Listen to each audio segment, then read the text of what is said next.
السلام عليكم ورحمة الله وبركاته. أمسينا وأمسى الملك لله والحمد لله ولا إله إلا الله وحده لا شريك له، له الملك وله الحمد وهو على كل شيء قدير. أمسينا على فطرة الإسلام وعلى كلمة الإخلاص وعلى دين نبينا محمد صلى الله عليه وسلم وعلى ملة أبينا إبراهيم حنيفا مسلما وما كان من المشركين. ازيكم يا حبايبي، عاملين ايه؟ يا رب تكونوا بخير. النهارده ان شاء الله معانا فيديو جميل جدا، يا رب يعجبكم. فيديو مميز كده، بسيط وسهل، وان شاء الله باذن الله اتمنى ليكم مشاهده ممتعه.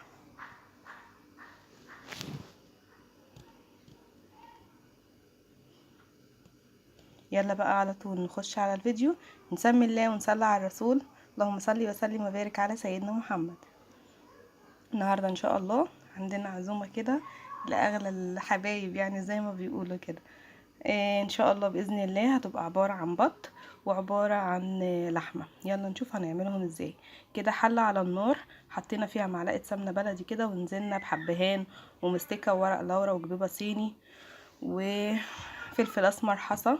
زي ما انتم شايفين كده هندي تشويحه كده للبط، بتبقى بصراحه واحنا مشوحينه كده بتبقى ليه ريحه حلوه كده وجميله. اهو هنبدا نديله تقليبه كده على الوش التاني.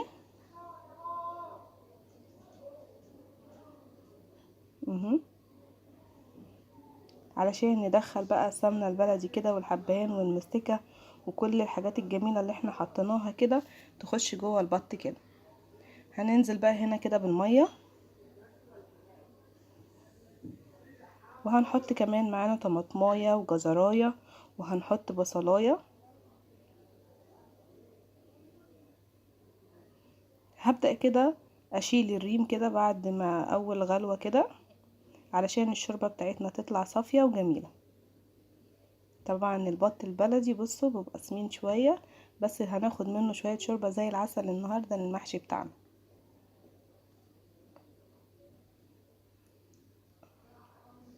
اهو كده زي ما انتم شايفين. هننزل له بقى كده برشه من الفلفل الاسمر، ومش هنحط له الملح خالص الا في اخر غلوه ليه.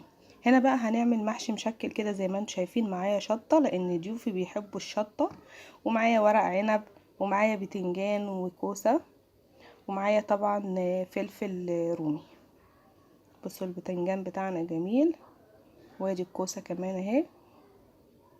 هنسمي الله كده، وهنبدأ بقى ايه، نقور بقى في البتنجان كده. طبعا لما يكون عندك عزومة وحد يكون انت عارفاه وقريب منكم وكده، لازم تعرفوا ايه الحاجات اللي بيحبها او بتحبها يعني عموما.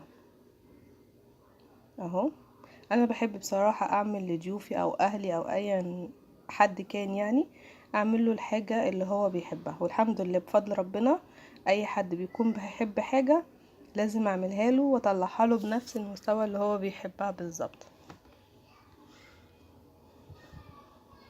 فضيوفي بقى كانوا بيحبوا البتنجان، وكانوا بيحبوا الشطة، والمحشي كان مشطشط بس ما كانش مشطشط قوي يعني، الحمد لله كان على خفيف يعني، كان زي العسل بصراحة. واهم حاجة لمتنا، ربي يجعلنا دايما في الزيادة اللهم امين. بصوا بنتي بقى كانت بتقور معايا، يعني بتتعلم تقور. بصوا قطعتها لي من الجناب ازاي، وقعدت طبعا اعيد وراها كده، بس هي كانت مسلياني بقى بصراحة.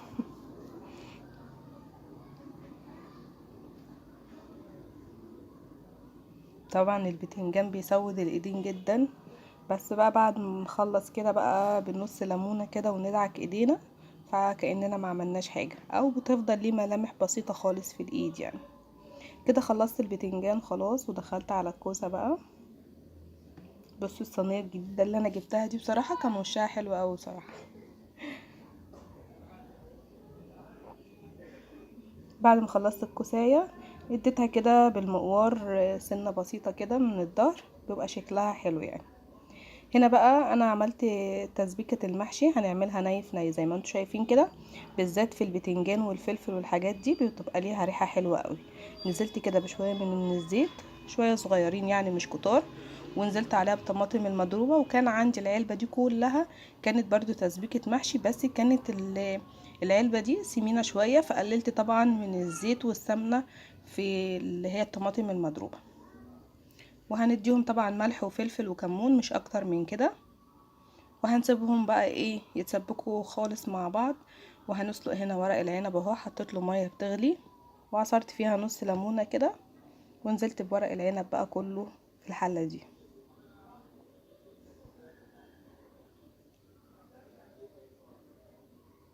لو وصلتي بقى معايا لغايه هنا حطلي لايك بقى على الفيديو الجميل دوت.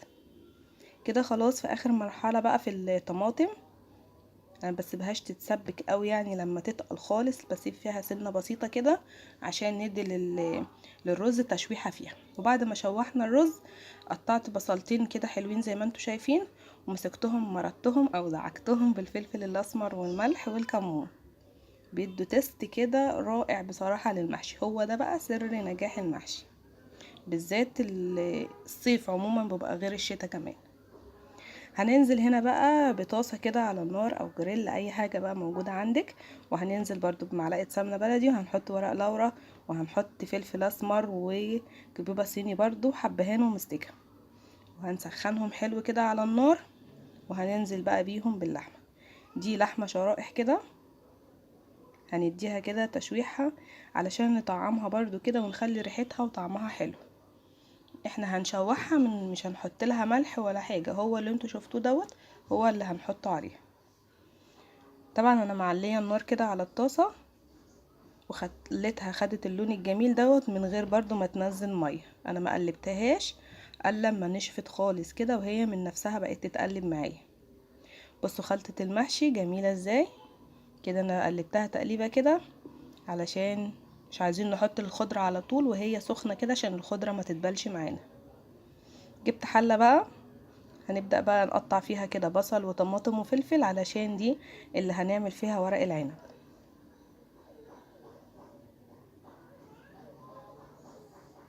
زي ما انت شايفة كده. وقطعت كمان كده يعتبر قرنين شطة، مش بقولكوا ضيوفي بتحب الشطة. بألف هنا وشفا، ويا رب يكون الأكل عجبهم. اهو بدأت كده ارص شرايح اللحمة كده داير ما يدور في الحلة، وهننزل كمان بكل الحاجات اللي موجودة في الطاسة، لان هو ده التست العالي بتاع ورق العنب اللي هيخلي طعمه حلو معانا.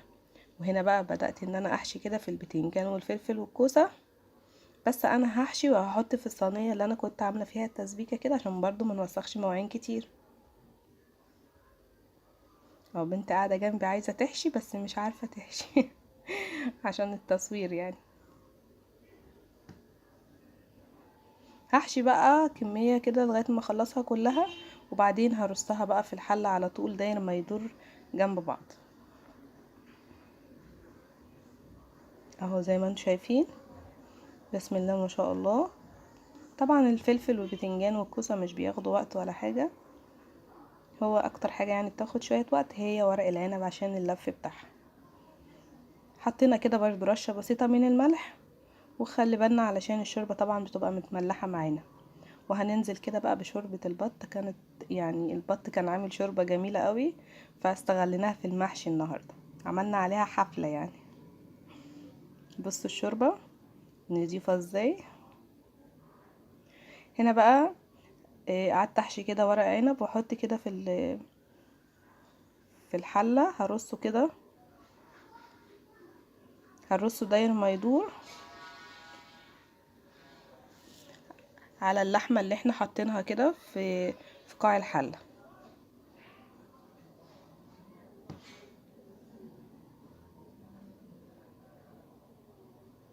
ما تخافيش طبعا من الحبهان والفلفل الاسمر والحاجات دي، لما نيجي نقلبها وهتشيلي شريحة اللحمة هي هتقع من نفسها يعني، طبعا مش هتتاكل يعني، مش هتلزق في اللحمة قصدي يعني.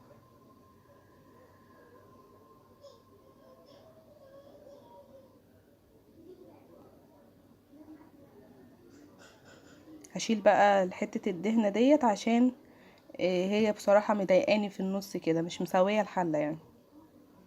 بعد ما خلصت خالص الحمد لله هنديله رشة ملح برضو كده، وشرايح من الليمون تخلي له مزازة حلوة كده. وهنحط بقى حتة الدهن اللي كانت محيرانا دي، وهنسقيه عادي خالص بقى. وهنحط كمان طبق كده بعد ما نخلص علشان نضمن تسوية ورق العنب من غير ما ينزل مننا رز ولا اي حاجة. كده البط خلاص كان استوى. كنت شايلة معلقتين من الصلصة بتاعة المحشي، هبدأ ادهنه بيها كده وهدخله فرن البوتاجاز عشان ياخد لون حلو كده.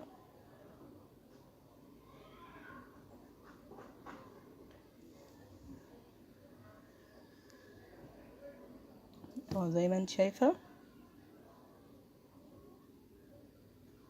اخر حاجة بقى عملنا شوية ملوخية كده. لازم المحشي نعمل جنبه ملوخية.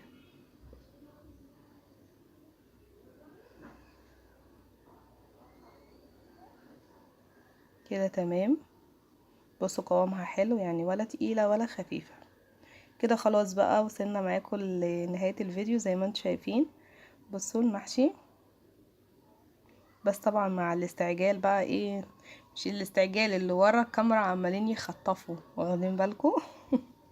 ربنا يخليهم يا رب ويبارك فيهم. وادي البط هو بعد ما حمرناه، وادي الملوخية الخضراء، وحطينا بقى مخلل وشكلنا كده زي ما انتم شايفين.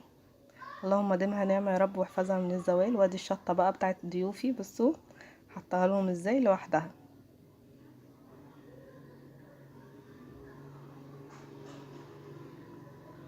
الحمد لله وشكر لله. بصوا اللحمة طالعة معاها مستوية خالص وجميلة، وكان طعمها بصراحة في منتهى الروعة. اتمنى يا رب ان الفيديو يعجبكم. بحبكم جدا في الله، واشوفكم في فيديو جديد ان شاء الله. والسلام عليكم ورحمة الله وبركاته.